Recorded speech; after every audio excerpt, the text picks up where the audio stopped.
Hey everyone, welcome back to Stay Treat 2020 by You Define Wellness. I'm Denise O'Malley, and the founder of our company. This section is a life skill building session, and I gotta tell you, it's one that I really have wanted to put in place. So I'm really excited about it because it's a life skill I do not possess. And that is how and why to compost. And we have Patricia Huggett with Best Version of You Health Coaching. Although Patricia has spent 25 years of her life as a nurse, her passion is about health. For 10 years, she built a farm in California, and nothing gives her greater joy than growing her own food. A salad of fresh greens from the garden or vine-ripened berries tastes absolutely amazing. And with that, help me welcome Patricia, and we're going to learn all kinds of good stuff here. I hope you will. We will. I don't know if any of you are gardeners out there. No one's responded to that question. Or if anyone has ever composted. Are there any wannabes out there? It would be interesting to know.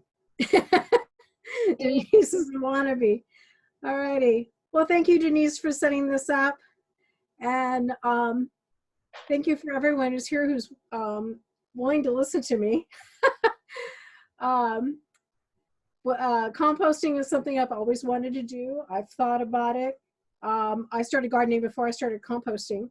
I took a class last fall at University of Wisconsin Extension and learned all about composting. So the information I'm sharing with you is from the information I got from the class. I am starting to compost, and I'm going to share with you how and why I want to do it. Hang on a second, I have to, I don't have my PowerPoint at the very beginning, so we'll start this.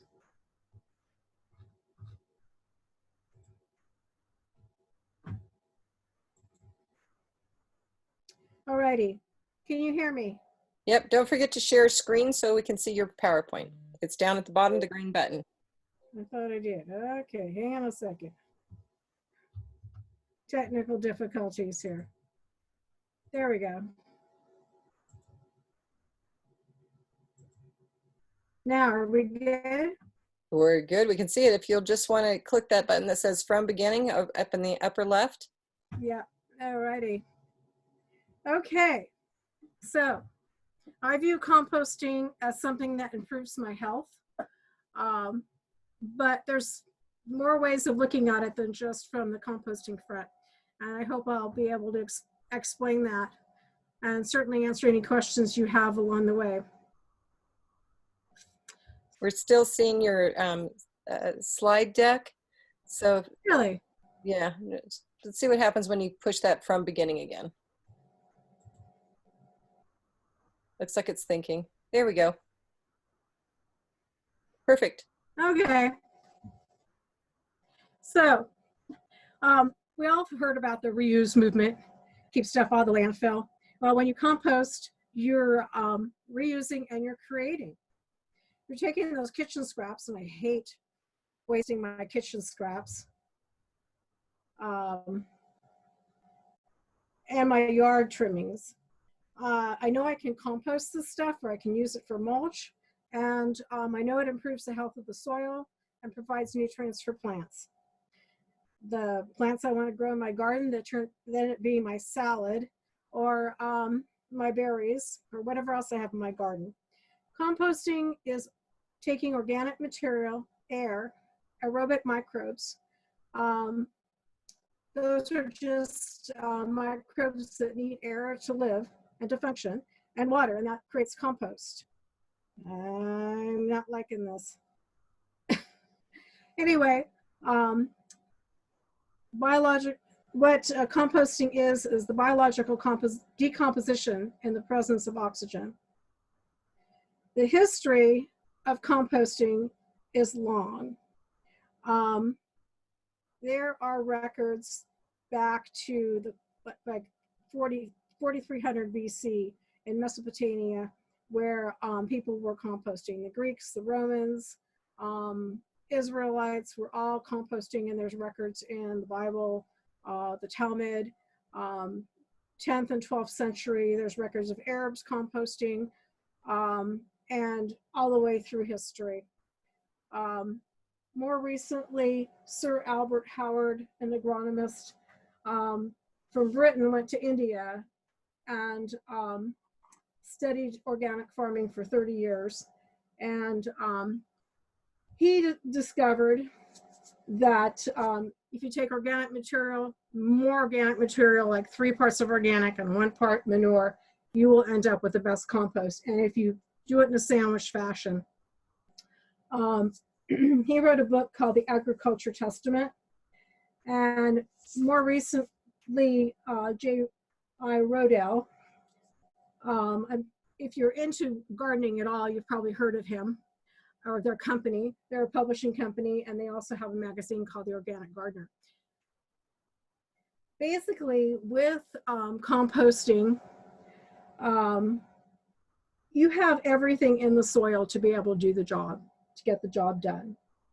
So the work that needs to be done to create the compost is all done in the earth. You may be mixing it, you may be adding water, but the components of the earth get you where you want to go. There are microorganisms in the soil, and they work from 55 to 160 degrees. So even when it's cold in Wisconsin, you can have some slow composting going on. You don't really want your microorganisms to get in that 160 degree range. 140 is your hot compost, which we'll talk about a little bit more down the road. Microorganisms or macroorganisms like mites, centipedes, millipedes, spiders, flies, beetles, ants, flatworms, nematodes, rotifers, sow bugs, springtails, earthworms, they all work on the process of composting for you. Springtails, for instance, eat fungi, molds, and chew on decomposing plants. Millipedes eat soft, decaying vegetation. Sow bugs eat rotting wood and woody materials. Earthworms, though, are the king. They are the ones that eat the green materials and break everything down because they digest it, and then they poop it out as castings. And those castings are full of rich materials that plants like nitrogen, calcium, magnesium, and phosphorus.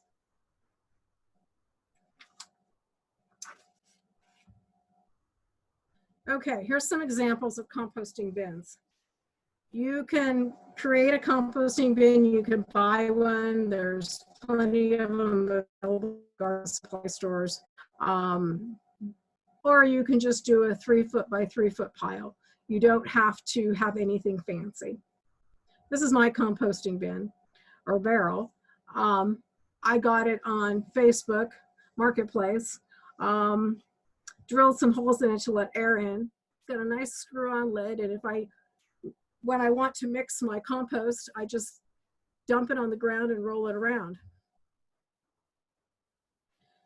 So you can compost all kinds of stuff from your kitchen: vegetable scraps, eggshells that are crushed, coffee grounds, tea leaves and bags, fruit peels and rinds, leaves, yard waste, grass, lint, hair, feathers, manure, straw, shavings, pumpkins, peanut shells, and that is not a complete list. Some things require special handling. Everything decomposes, but some things take longer to decompose, and also some things benefit from being shredded or chopped in smaller pieces. Cardboard is a good example of that. It's really slow to decompose, so chopping it up into small pieces will speed up the decomposition process. Citrus rinds fall into the same category. Grass clippings are great, except you want to beware of chemicals in the grass or on the grass. You know, you want to get rid of the weeds in your grass, so some people still use sprays. Whenever you compost, you want to avoid chemicals because you may end up with something in your compost that's your plants aren't going to like. So you want to stay as chemical free as possible. Lime is alkaline, It causes nitrogen loss in the form of ammonia. Rhubarb leaves, you can compost them in small amounts, but they have an acid in them, so it changes the pH of your compost. Pine needles, same kind of problem. Takes a long time to compost them for them to break down, so it takes you want to keep it out of, when you do your compost pile, you want to make sure that your pine needles and your cones don't exceed 5 or 10% of your pile. Walnut leaves contain juglone. Juglone is a growth inhibitor. If you look at a walnut tree and there's a big walnut tree, you'll find that there's not a whole lot of growth under that tree, and it's because the juglone inhibits growth. You can compost weeds, but it's best if you compost them when they're green, before they've had any seeds form. Once they have seeds forming, you can still compost them, but you're going to want to do a hot compost to kill off those seeds. You're not going to want to compost your kitty litter or dog or cat poop, meat, bones, or fish scraps. Now, meat, bones, and fish scraps can be composted, but that would be a commercial composting system. We're focusing on your backyard composter. Charcoal briquettes and ashes aren't good for the compost pile either. Ashes, though, can be mixed into the ground, and they can actually be good because they have trace minerals in them. Cooked food waste, you don't want to compost. Dairy products, anything that's fatty or oily, peanut butter, human excrement, or any treated wood. Treated wood is that green wood that you find at the lumber yard. That has chemicals in it, preservatives, and that will not be good for your plants if you compost it. There are two types of composting. There's cool and easy, and there's hot and fast. The cool and easy takes 6 months to 2 years. The hot, you can have compost up in like 6 weeks if you take care of it, if you baby it. So you're mixing nitrogen. This didn't do this to me when I was practicing. Changing screens.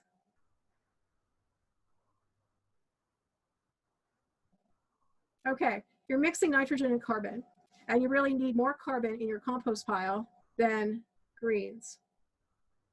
So if you did 4 parts of carbon, you'd want to do 2 parts of nitrogen. You need water. You need water, but not as much water as you'd think. You only want it to be you want it to be like a wrung out sponge in its dampness to your compost pile, or maybe just a drop or 2 coming out of it.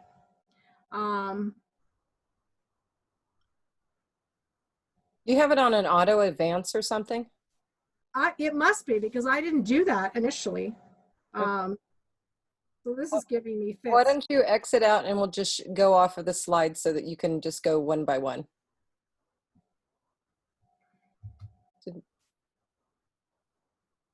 There we go. Then you can just pick each one of the slides that you want to show.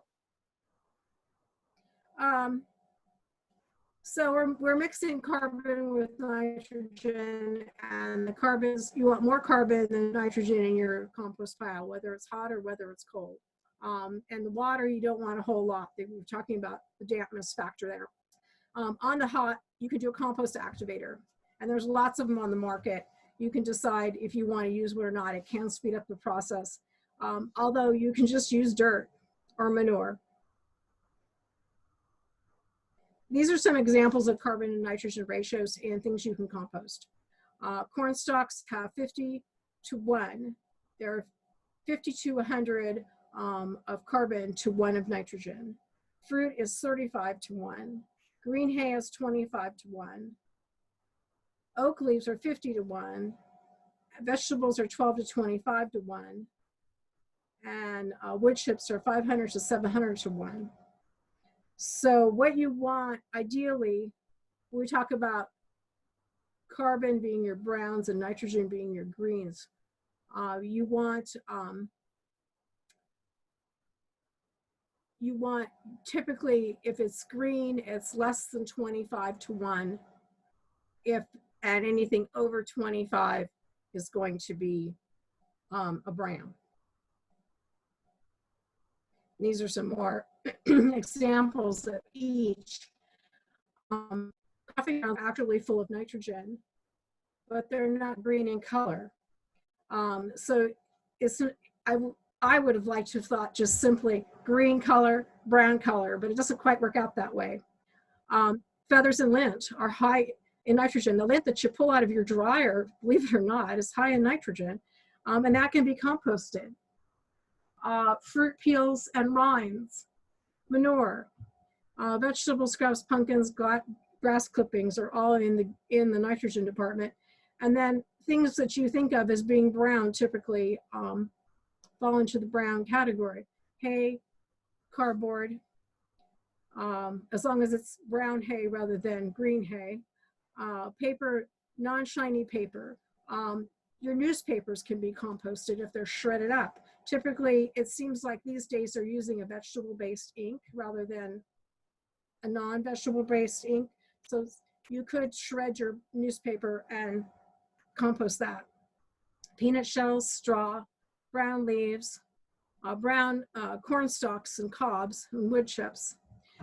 You're going to need some tools for doing this project of creating a compost pile or bin.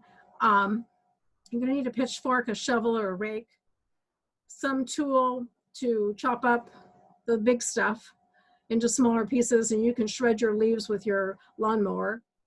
I would suggest wearing gloves. I never go outside in my garden without wearing gloves.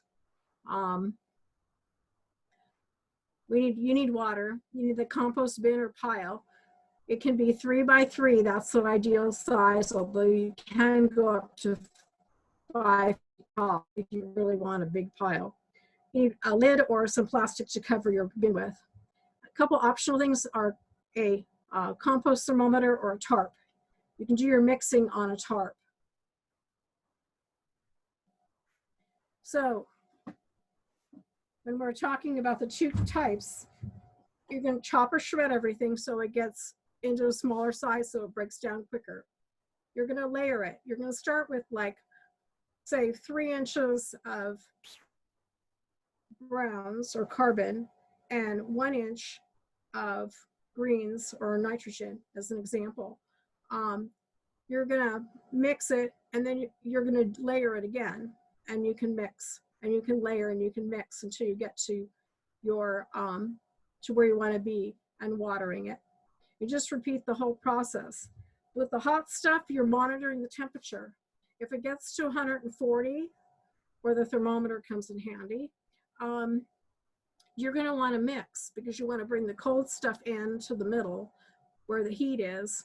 So it just, the middle gets, when it gets hot, it's breaking down quicker. And if it gets too hot, it's bad. So that 140 temperature is where you want to be at max. And then mixing it will cool it down.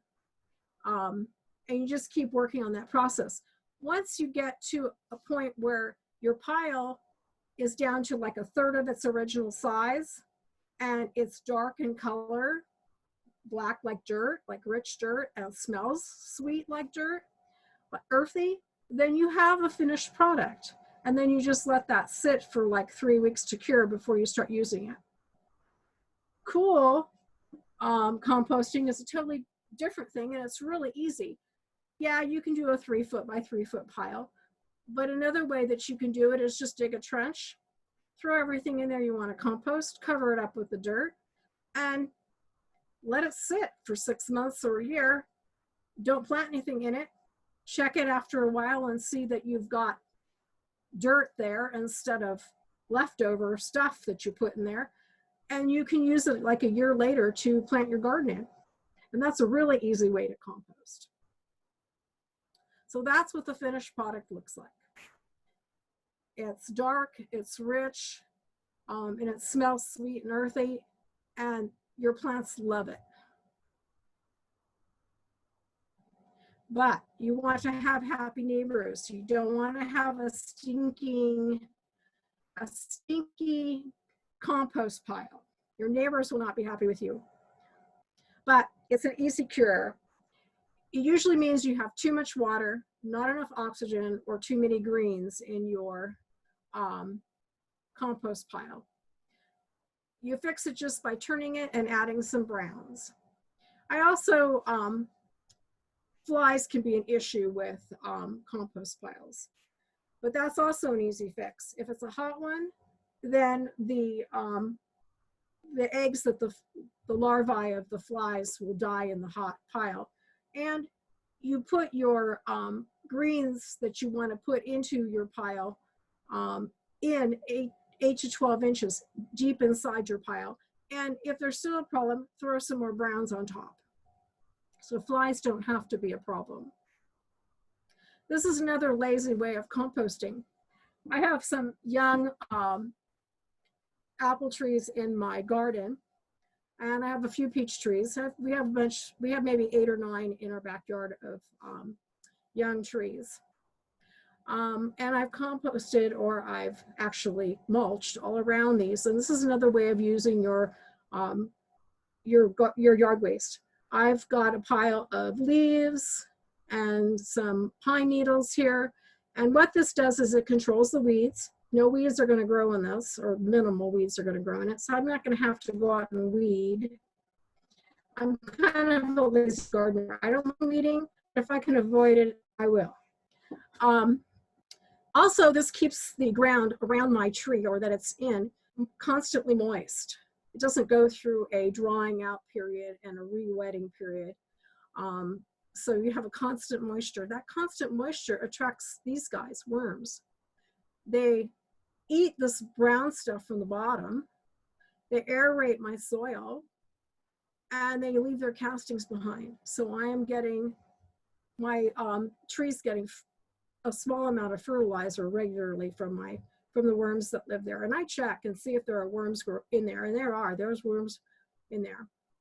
So the reason I compost and I garden, and it's different for everybody. I wouldn't expect you to do this unless you really wanted to, and you've got a lot of enjoyment from it.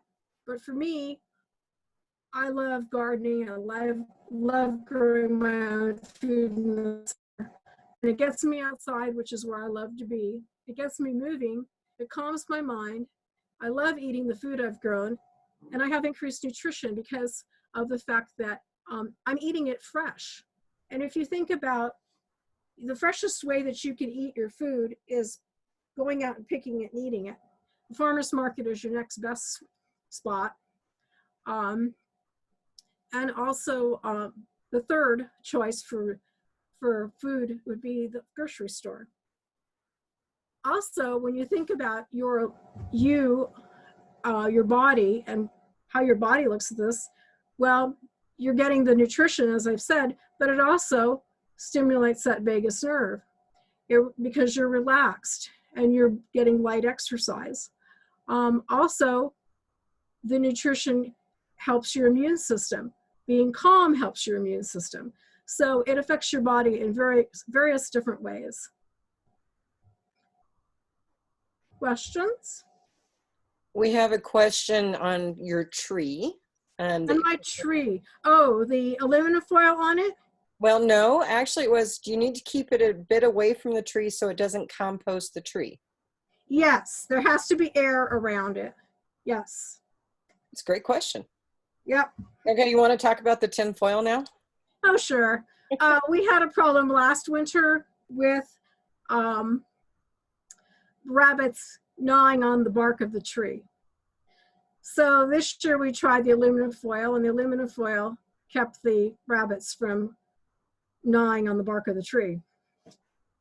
That's part of gardening, is you have competition, the deer, the rabbits, so you have to protect your stuff, or else they will come and help themselves to it. Absolutely. Any other questions? Well, I have a question about the stink. You mentioned it, and that was one of the questions I had written down. So, um, perfect. I'm just going to describe my house. I live in a townhouse, and so we have a, relatively small backyard. I want to put a garden in, and so there will be a small composting pile that I think is the direction that I want to go with this. Um, you know, is something like that small desirable to do composting, or is it I should just go get a bag of fertilizer or compost at the, Home Depot? Well, you could just do a compost bin Mm-hmm. or a barrel. That's an easier way on a small space to do it. Mm-hmm. So how odoriferous is it going to be in a close environment in a townhouse? Are my neighbors going to be smelling it? Um, they shouldn't be smelling it if you've got the right mix of browns and greens. Okay, so And if it starts to smell, like I say, you can fix it really easily by mixing and adding more browns. mhm. And having this recording is going to be good to go back to remember those things, because I'm, the confusion with the greens and the browns that you brought up. Yeah, it's going on with me. So, uh, cool. What questions do you guys have? Any that you want to go ahead and put them in the chat box. I want to share with everyone why I wanted this. And it looks like you have another couple of slides that we'll get to here in just a second, Patricia. Not really. Okay. Well, you have your contact one. This unprecedented time that we're in, one of the things that kept coming to my mind is remembering stories my grandparents shared about the Great Depression in the 1930s. And hopefully the period of time that we are in right now will not go nearly as long as the Great Depression did. But one of the things that's just been really obvious with the physical distancing and everything else is that one of the things that we have lost in this society for many, many people is the ability to provide for ourselves. I know in my world, I had never really thought about it, but providing for my family meant going to the store and buying whatever I needed. Well, now, I don't want to go to the grocery store. I don't want to be, I don't like wearing the mask in public. I'm very angry at the mask. And it's just to me a symbol of everything, and in that I can't do the things that I wanted to do. So I want to be more self-sufficient. And I think there are others out there who want to be as well. So one of the things that we want to do at Udefine Wellness is we have so many providers with exceptional knowledge, way more than I have, to share these life skills of things that we never thought about. I mean, one of the things that came out on a call yesterday was my sister is quite the seamstress. I've never been able to keep anything stitched together. I didn't have the patience for it. And she's sewing masks for people, and particularly friends and family and coworkers, and getting those out there. I don't have a sewing machine in my house. I would not be able to do it for the life of me. So it's relearning these skills that we have lost to help us as we're going through this period of time. So that's one of the reasons why I wanted to do this. Composting, I mean, you can go to this landscaping place and get a bag of composting and things like that. You don't have to do it. But the fact is, in the Great Depression, they learned to use everything they had. Nothing went to waste. And so rather than throw this stuff out and have it end up in the landfill, why not use it to help grow our own food? And that needs to be a whole nother subject, is how do we garden? Because I can't keep things alive. I've tried. I'm going to work on it. But anyway, so that was my dissertation on the whole thing. I used to kill everything as well. You just keep playing with it. And yeah. You start out with stuff that's easy to grow. And as I start seeing the success in those things, then it'll have a whole different sense. I know you and I joked about this the other day, that plants come to my home. It's hospice. They come to my home to die. I need to change that narrative. And so that's what I'll be doing. Do you want to go ahead and go to your slide about best version of you health coaching? I went out of it already. Oh, I'm seeing it. You're seeing it? Yeah, slide number 23, 2 down. Oh, Your PowerPoint's still up. yeah, I still got it. Okay. Yeah. Holistic health coaching with habit change. And I really want to combine health coaching with the gardening and the composting. I think they can go hand in hand for a lot of people. And yeah, I think we need to have skills to be self-sufficient. Things aren't always the best that come from the store. And why shouldn't we be able to grow our own food? I want to give you direction to improve your lifestyle and your health. First session is free. I've recently started, I love doTERRA products. I've used them for a long time, and I've recently signed up to be a distributor for them. I have access to lab work, so if you're, I work with a doctor, and if you don't have health insurance, or if you have lab work you want and your doctor won't order it for you, I can get it for you.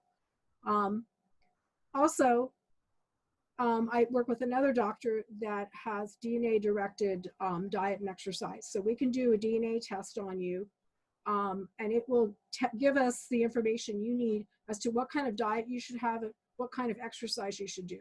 Not everybody was meant to be a runner. Not everybody was meant to lift weights. Some people just do better with less exercise. And different types. So that can be directed based on your DNA, and it's really a simple mouth swab. Fantastic.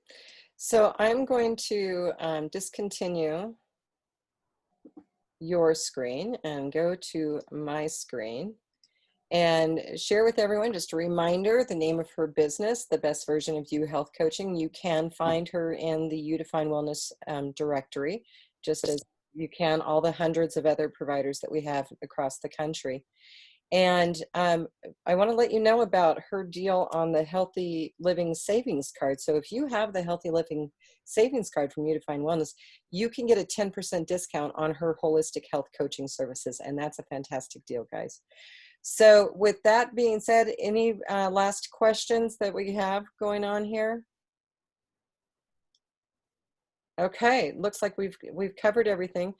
That being said, we are going to end a couple of minutes early, so we will start back in about 25 minutes.